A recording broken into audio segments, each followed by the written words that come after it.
Hey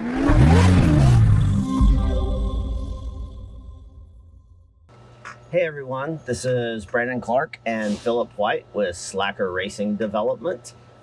Today we have a 4.1 liter engine that we've rebuilt from a 3.6 for a 997.1. This engine had a spun rod bearing and a Vortex supercharger. And so we've already got our rebuild done. We've broken the engine in. We've gotten blow-by down to about 6 inches of H2O. We'll expect that to come down just a little bit further as we continue our testing. But now's the fun part. It's time to dial in and tune for the supercharger. So tell us a little bit about that supercharger, Philip. Well, we got a Vortex V3 SC1 from VF Engineering on it. Seems to be a pretty good kit. And we are going to just see what we can get out of it with our 4.1 build. Yeah, this supercharger puts out about 6 PSI of boost, and so we're kind of thinking it's going to come in. What do you think? What are you betting? I would say 520 to 540. Okay, I'm going to go a little bit lower than that. I'm going to shoot for 510 to 515, and anyway, it'll be fun to see how it comes out. Sure will. All right, let's get started. Let's go. All right. So while he's dialing that up, I'm going to go into the dyno room, check water, and check how everything starts up.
So right now we have all the water systems opened up and we're running fresh water through the engine, making sure we get all the air bubbles out as it's coming up to temp.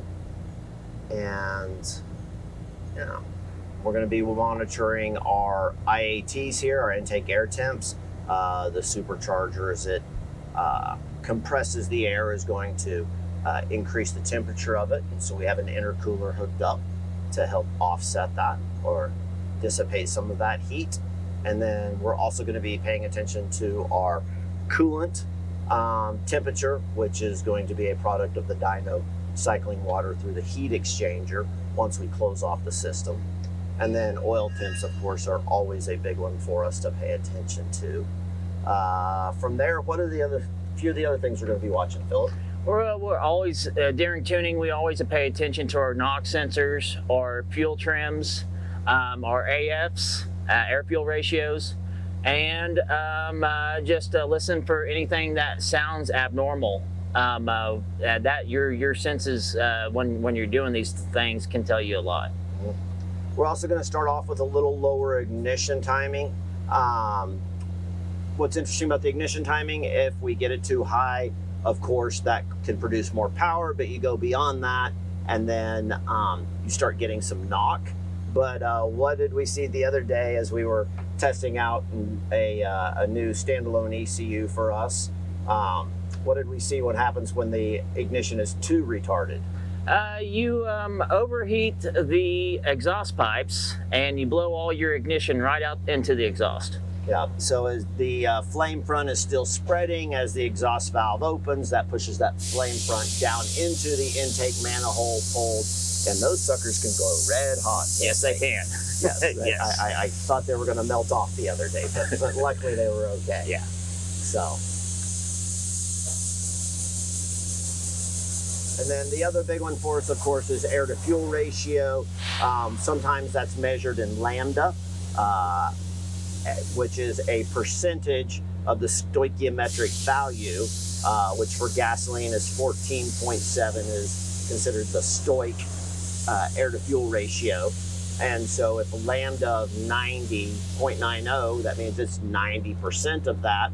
Or we also have on our dyno screen here the actual AFR, air to fuel ratio. So we run two different sets of air to fuel AFR sensors.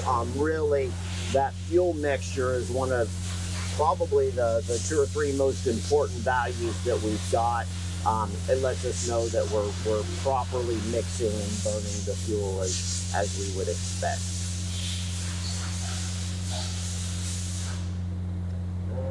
Oh, I'm gonna go shut it in. It's not warming up. Yep, we're going to now shut in the water on the engine, kind of like a manual thermostat for us, and let it start building some heat.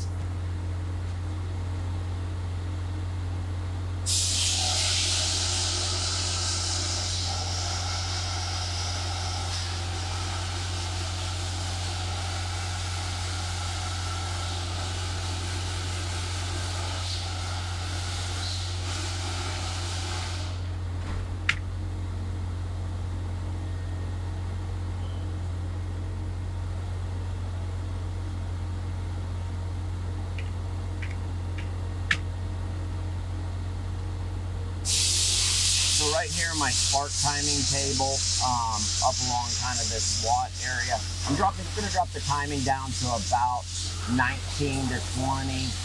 May need to take a little bit more out of it. That may be a little aggressive for a supercharged build. For some early, just dial in runs. We don't want to push it too hard. We just want to see that we've got our volumetric efficiency table correct, so that we're getting the right amount of fueling for our target air to fuel ratio. And so we're not really trying to push all the power we can yet. We're just trying to watch that the values are running as expected, meaning that we've got the ECU tuned in and calibrated properly. Our ECU for this one is the Motec M130. Currently, this is our favorite ECU for working on the dyno and tuning, but we've got others that we work with, including stock ECUs, as well as we've been doing some testing with the ECU Masters Pro 8 lately, and starting to get some pretty decent results from it.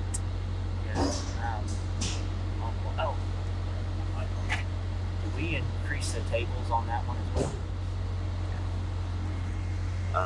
No, we did not import this table yet. Okay. Good call. Yep. So, get that one imported. We should be good to go, I think. And because this is a boosted build, we're going to go with a much lower AFR, i.e. a richer mixture.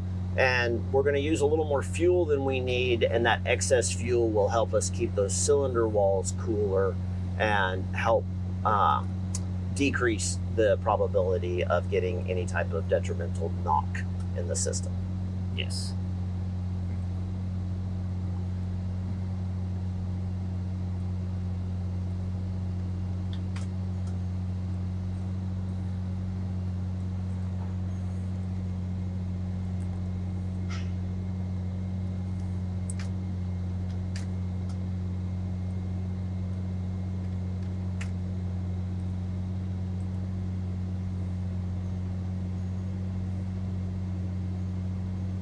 All right, so let's go ahead and add a little RPM. Okay. Here we go.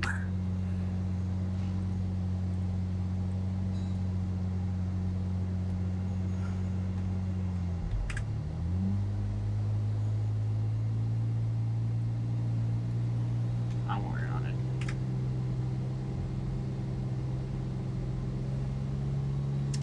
Then I'm going to put on our knock headphones, and that way I can hear not only the sound of the valve train and the lifters ticking, but it will also give me an audible signal if we get any knock or pre-detonation.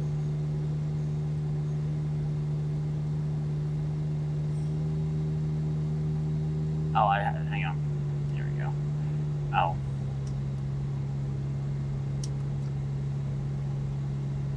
And what Philip's doing is the dyno is essentially a giant water pump, and it has a small reservoir and just pumps water from one side of that reservoir to the other. And then we have a valve on it that allows us to control the load. And so our Superflow 902 engine dyno allows us to base that load on a percentage of the valve being closed, or we can base it on the target RPM. And so currently we have it set at what, 3,000? Yes. RPM, so we can hit the throttle as much as we want and we won't go over 3,000 RPM.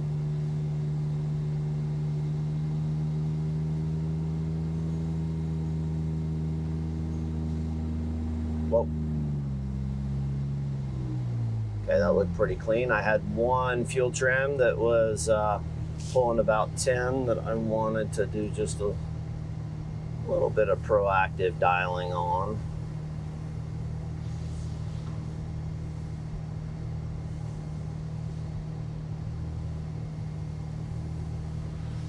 So right about there, in between, we're adding some fuel, so I think that's going to be more down on this one. So we need to get that up a little quicker from there. Okay. So I'm going to need to bump that up, or I'm just going to.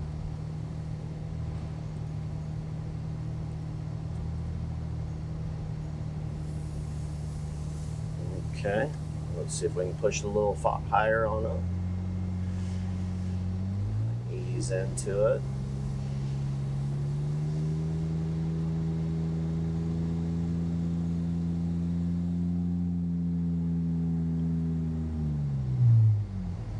Okay, and we saw it again. We were running a little low on fuel.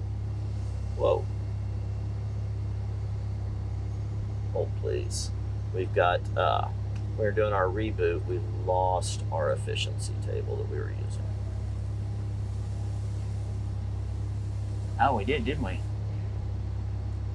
Oh, I thought it was still there. You just imported the other one above it, over it.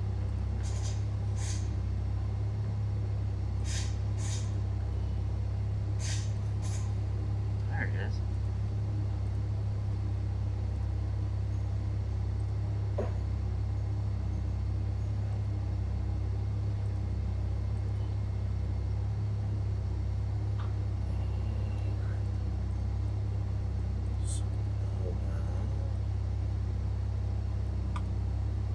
All right. Oh, okay.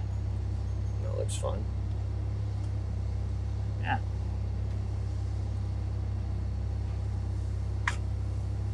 Oh, I know it was. You didn't send it. Yeah. Yeah. Okay. I smell smoke. It smells like it's coming from outside. Smoke, like someone's grilling or a fire burning. You want to go double check the engine? Yeah, better. I think it's outside though, because the door's open. Can never be too careful. That's right. I think one of the key things, or the most important traits to have when we're doing this, is somewhere between caution and outright paranoia.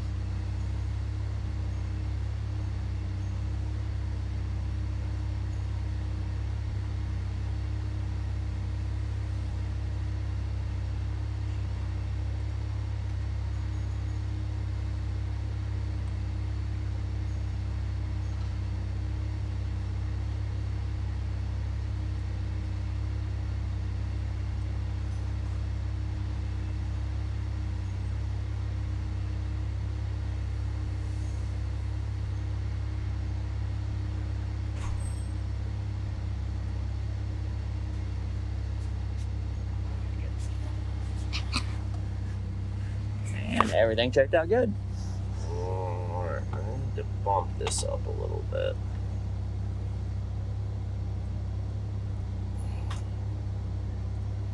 All right, let's see how she's rolling. Ease on in. Oh.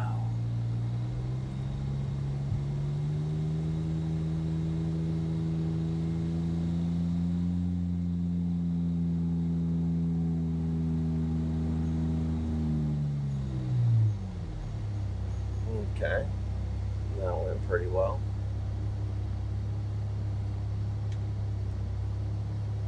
And all I'm doing right now is we're just going up through some cells and just checking that our trims are looking good. Generally, we want to keep our trims single digit. Here, we've got it dialed in within a couple of percentage points, which is pretty darn good. All right. Keep working it in. All right.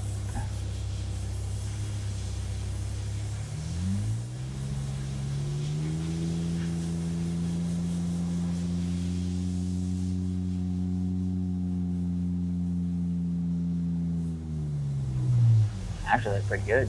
Look good. We're not seeing any signs of knock. What was our manifold pressure there? So we got up to 107 kPa. About a pound of boost. Half a pound. Half a PSI. Half a PSI of boost. Yeah, we're getting What is our Barrow 28? So we're probably running about a 97 kPa atmospheric, so that's going to be 10 kPa or about 1.4 psi of boost there. So making progress. I thought our trims looked pretty good. I've got one area early on that I wanted to adjust. And so, you know, if we have already done an engine like this, we wouldn't have to do this process. We'd have a pretty good base map to start with. But since this is our first Charger build with this setup, we have to go through and build our map up so that we don't Do something stupid. do something stupid, yes.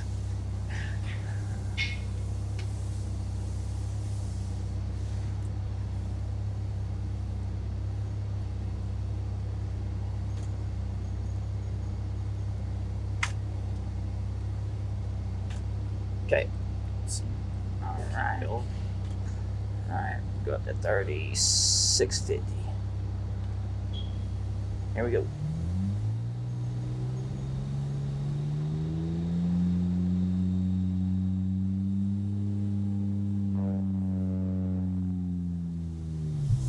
Yeah, I got some stuff to adjust there.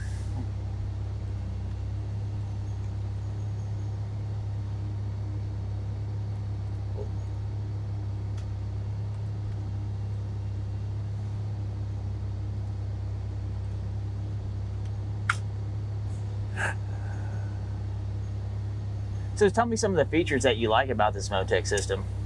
This little auto-tune functionality where I can take it to a particular point in the history that we just ran, where I can actually stop the logging, come in here and see like this trim is 11, double-digit fuel trim, adding fuel. So I can come into this part of the table and just hit Q, or W will do 4 squares, Q will do the square.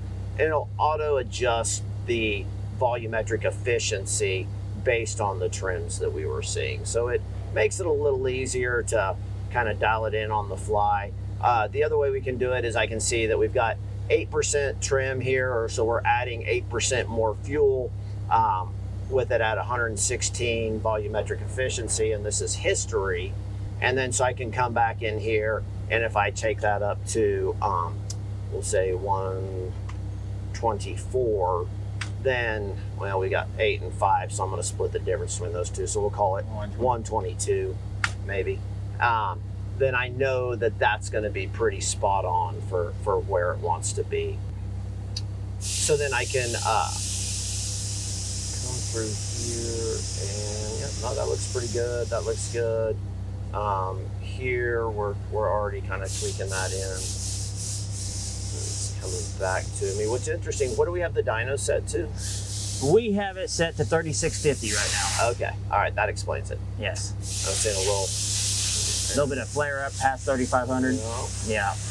Okay, we eased it on up to 108 inlet manifold pressure. So let's keep going. All right. 3850 is what we're set at now.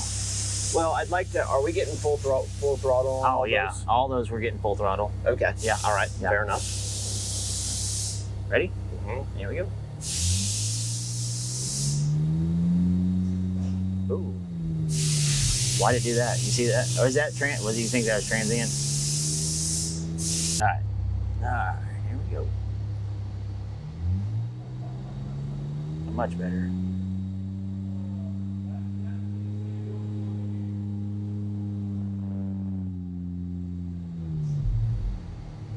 Okay, now I got a little more aggressive on that one. We got up to 109 PSI at 3,900. So not seeing quite the amount of boost I thought we would see so far. I think it's just the gear ratio and the supercharger. We haven't spun it up high enough yet. Okay. It's coming though. Okay, all right. Well, let's keep digging. All right. 4150, get a little further up in it.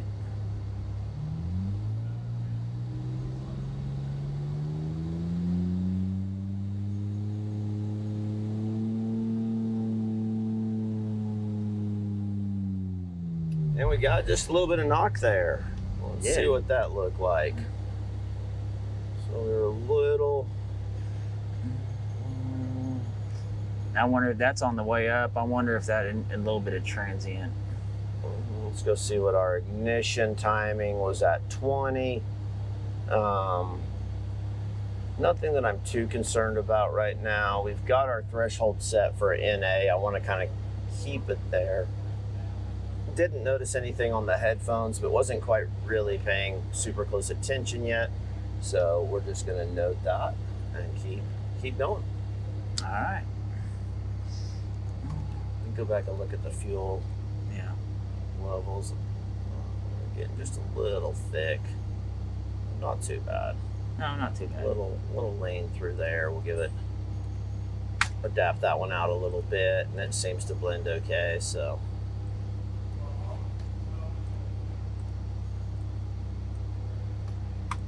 All right. Let's see what we got. All right. Going to 43.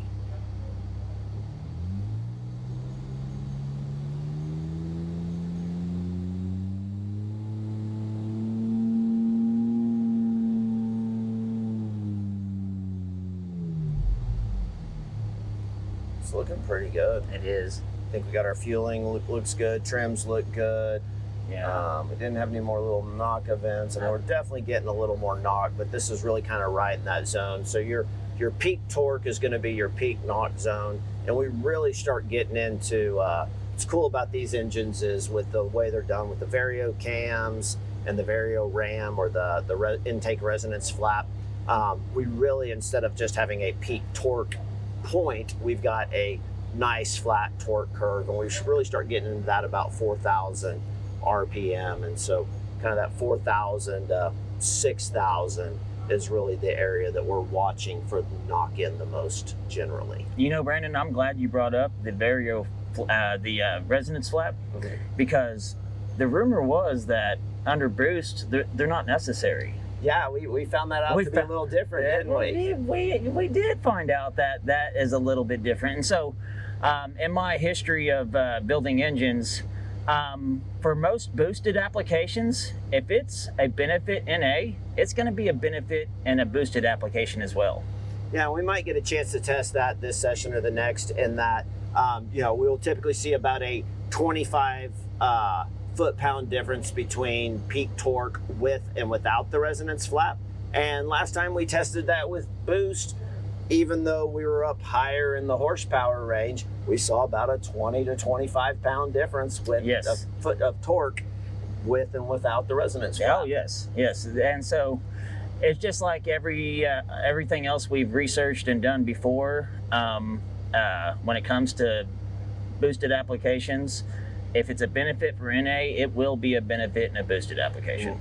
Kind of the flip side, though, is a lot of times we can push more power with boost, so maybe we don't have to do as much the NA adders. We can just add a little bit more boost, but the other side is no, we try and build the best, most efficient engine we can, and then boost just amplifies or what we've already done at that point. Well, it was Enzo Ferrari that said when they allowed turbochargers into Grand Prix racing that everybody's going to be able to do whatever they want now, and the people that actually know how to build an engine will be irrelevant I don't believe that.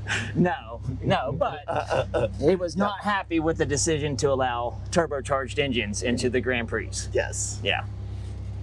Yeah, and I think Ben Strader's the one that said, NA is where all of the art form is. Yes. Boost is where all the money is. Yes. Precisely. Yes. Yep.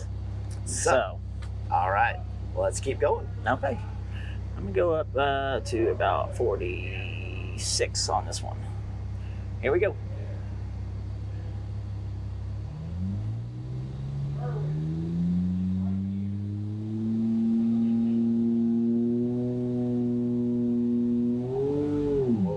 Dyno lost it. Okay. Yeah, that was the point. Now we got to turn up our booster valve on the dyno because it let loose. So we ran out of water on our water brake dyno, and we had the engine spin up on us a little It's bit. because it hit.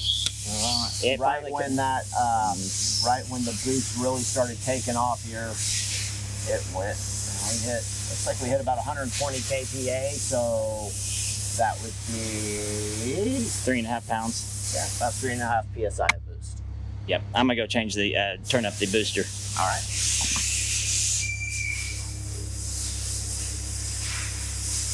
What do you think? A full turn? Probably. In or out? Open. Open. Okay.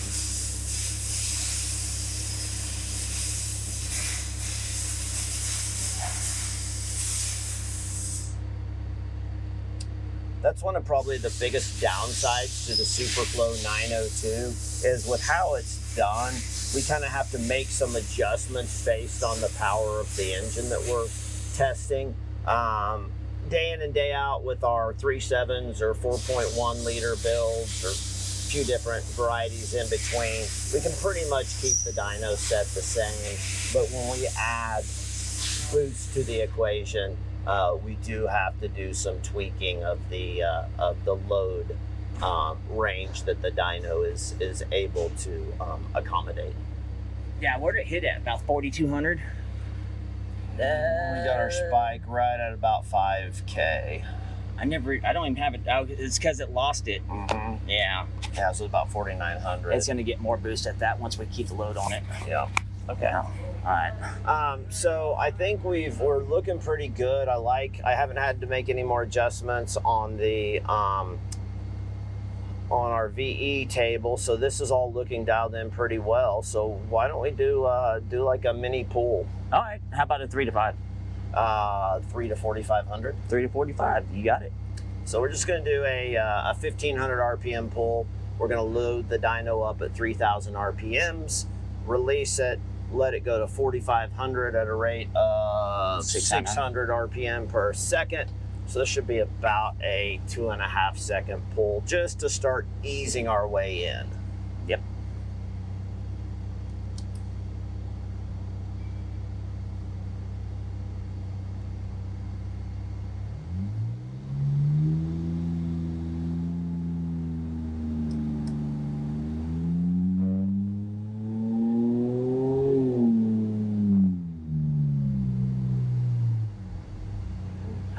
I'm gonna go tie that up. Sure. Burp it. No, the thing fell whenever we. Oh, gotcha. Yeah, I don't want to get in the middle.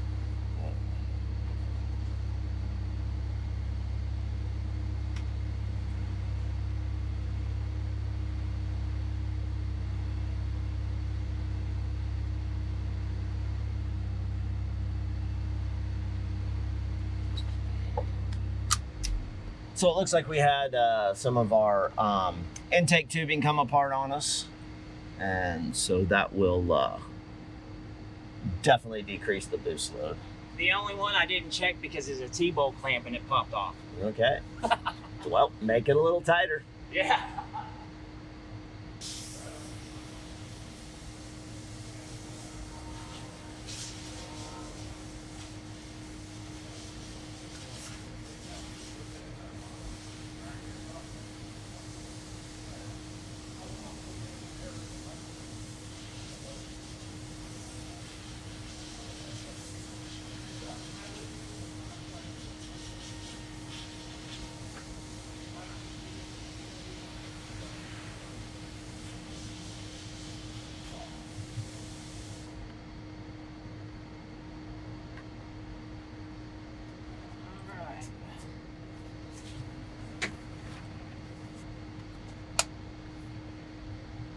We were already at 4,500. Look, at 45. Yeah, 384 torque at 4,500 RPM on just a real basic pull. Yeah. Nothing wrong with that. Nah, not at all. I'm gonna go burp it. Okay.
Ready? Yeah. Okay. All right, let's try this again. Yep. Let's try that one again. Yeah. Rinse and repeat.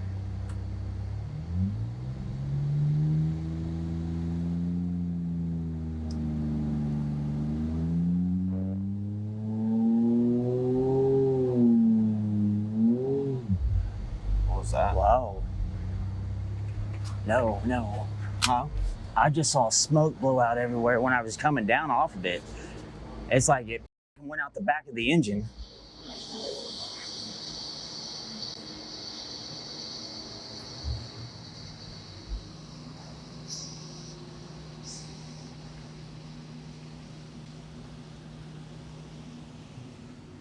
Spun the clutch. The clutch. We spun the clutch. Clutch didn't hold. Let loose. 395, remember? 384, it spun the clutch. Yeah. It's rated at 395. So it is, yeah. So it's really interesting. So we did, I forgot we did have a stock clutch on the dyno for this as kind of part of our normal setup. And it's rated at 395 pounds, the Sachs OEM clutch, foot-pounds of torque. And looks like we got to about 384 foot-pounds of torque before the clutch let loose and spun. I would say that's pretty accurate. And so, yeah, I'd say it tested out all right. Yeah. So we've got a little work to do. We got to get a little better clutch in place, and then we will resume testing. Yep. Thank you. All right, so we're back. We've got the clutch changed out. We've been dialing it in a little bit more, and now it's time to get our final power pulls and just see how far we can take this one. Yep. Say how far. I think 500 is the target, and I think we're pretty close. Let's see what she's got.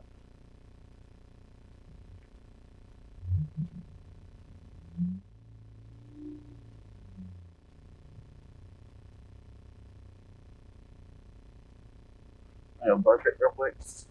I already burped it. Oh, did you? Yep. Oh.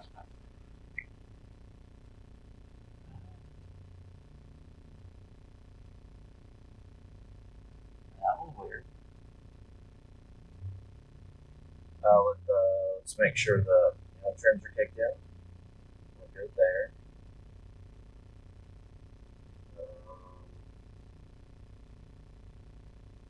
Okay. But How do the cooling get so cool? I cooled it down a little bit. I didn't think I cooled it down that much. So make sure it's not still.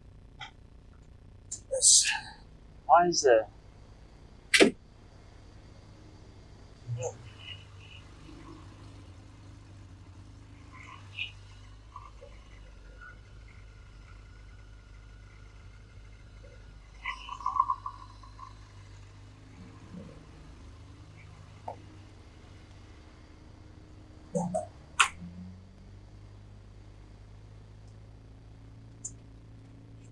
up a little heat again.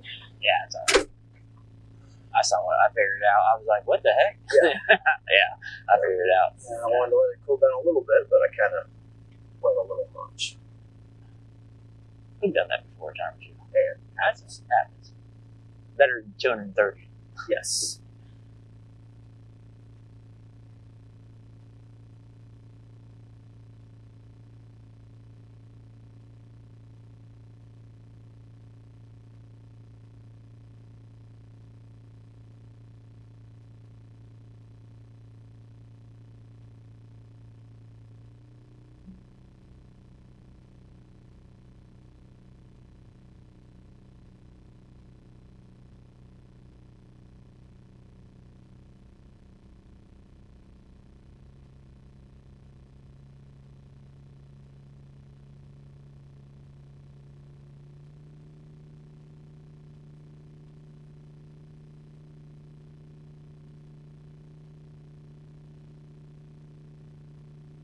Good thing is, once you get her warmed up that first time, she climbs back up pretty quick. Yeah. Heat soaking helps. Yes. Yeah, so it's not a big deal.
Everything's looking solid still.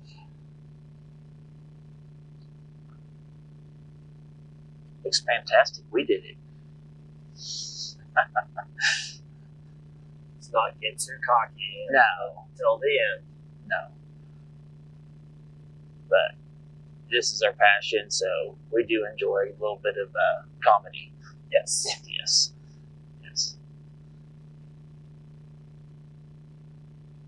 And to say we haven't had our fair share of mess ups, we have.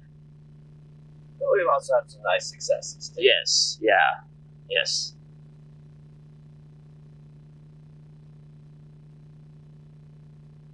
Alright, coolant at 173, oil at 148. Pretty comfortable with that. Yeah, I am too.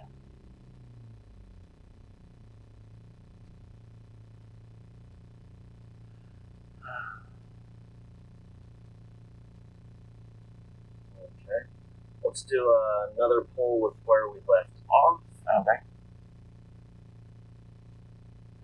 Ethanol content looks good after the fill up. And we are good to go. Alright.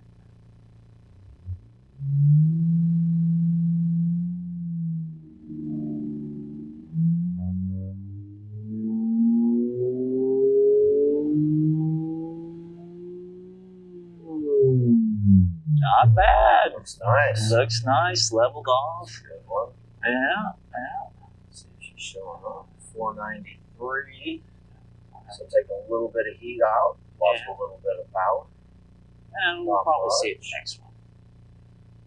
At 142 kPa. Inlet pressure again, so once again just over 6 psi.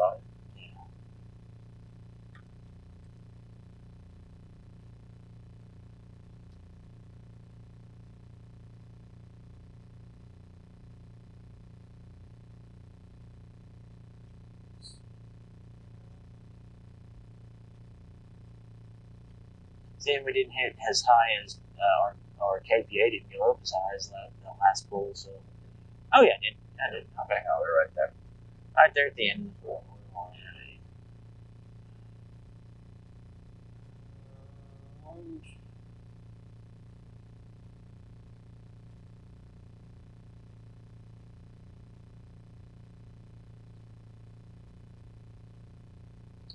Maybe let's try giving a little more fuel and a little more timing.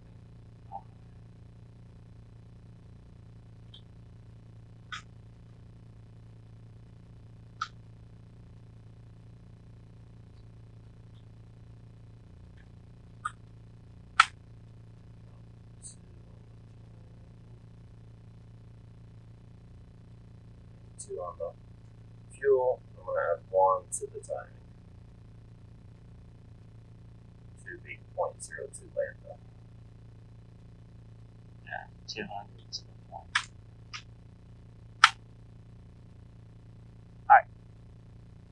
Alright, let's see what that does for us.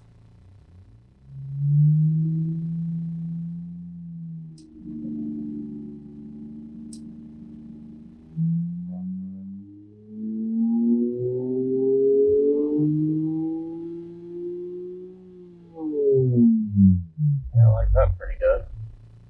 Had a little bit of noise in the 5500 range. It's almost like. Alright, hang on. Let me review this one. Didn't see anything show up on there. Yeah.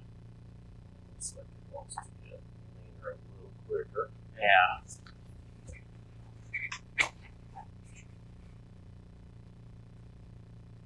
So, alright, so I'm going to put a little more fuel at it.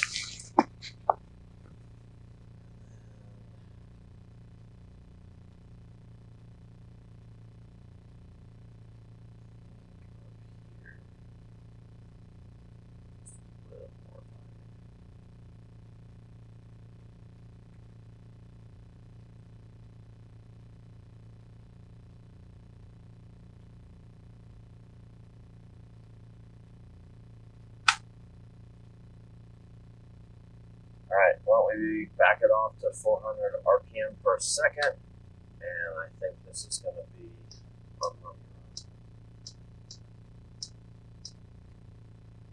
got it in a good spot. That's. I say that. Let's compare the last two. Okay.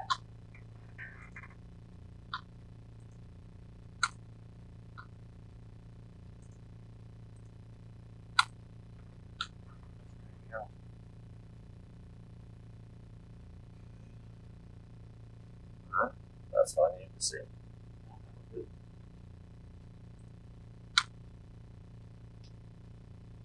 Same settings. Yep. No, let's go 600 or 400. Yeah. Okay. Okay. Ready? This is the one. Yep.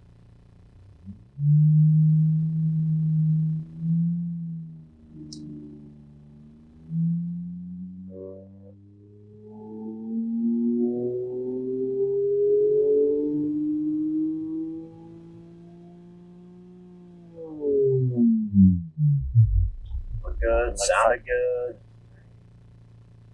Survey says 503 power and 403 torque. I'd call that a win. Great job, Philip. Thank you. Ow. I forgot where it's not the other way. No. Cool, so looks good. We don't see anything, nothing spewing out on the ground. Okay. That's a win. Mm-hmm. That's a win. That's a wrap. All right, folks. Thanks for joining us for tuning in this supercharged 4.1 liter Slakker 997.1 engine. Thank you, guys. Join us again next time. Sounds great.